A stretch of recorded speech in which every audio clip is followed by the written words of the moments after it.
Another night in revolutionary Iran. Another batch of prisoners executed on a portable scaffold set up in the middle of a dusty street. For one moment, just empty Coca-Cola crates are all that stand between life and death. A crowd of onlookers chant Allah Akbar, God is great. And the pictures and names of some of those executed in his name, 500 in one recent week alone, are boldly published in weekly and daily papers in a so far unsuccessful bid to halt opposition to the Khomeini regime. Former President Bani Sadr calls it a new kind of fascism. From Mehdi Bazargan, the Ayatollah's first Prime Minister, a brave public warning that these acts of revenge will turn the country into an ocean of blood. Just a fist raised in protest on the street can result in summary execution, another name on the list. And that, says the revolutionary prosecutor, includes children of 12. A woman who lost her brother and 3 cousins told me through an interpreter how her family in Iran heard of their deaths. My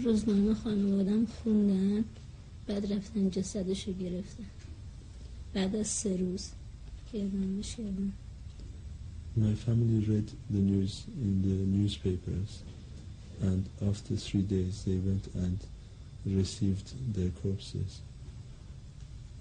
It's all part of a vicious circle. The left-wing mujahideen bomb and kill MPs and officials. The government retaliates with instant and final justice on anyone who voices opposition. Waiting prisoners are forced to watch.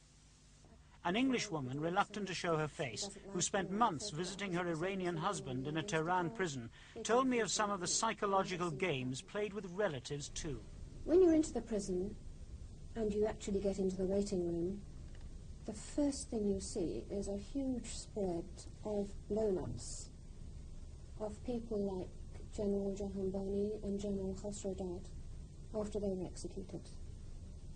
And pictures of dead people around Pictures of dead people walls. in very great detail. Many of those executed are first wrapped in American flags to reinforce the continuing and convenient belief, long after the release of the hostages, that all opponents are CIA spies. Even Iranian playwright and freedom campaigner Saeed Soltanpour, imprisoned for 4 years by the Shah, last April arrested by the people he'd helped to bring to power. 2 months later, executed. Opponents say the government can't last for long. These underground news sheets are said to be circulating widely among Iranian army units, even though the punishment for possessing one is execution. They show the Ayatollah as the bloodthirsty harbinger of death. They tell soldiers that he's the one who ought to be hanged. And they even carry pictures of people on the mullah's wanted list, allegedly in training to assassinate the Ayatollah. As the executions continue, at least 68 so far this week alone, some even feel the war with Iraq is being deliberately prolonged to keep the army well away from the seat of power in Tehran and from what is being done in their country's name. A country where, for most people, the only certainty about the day ahead is that you will be afraid.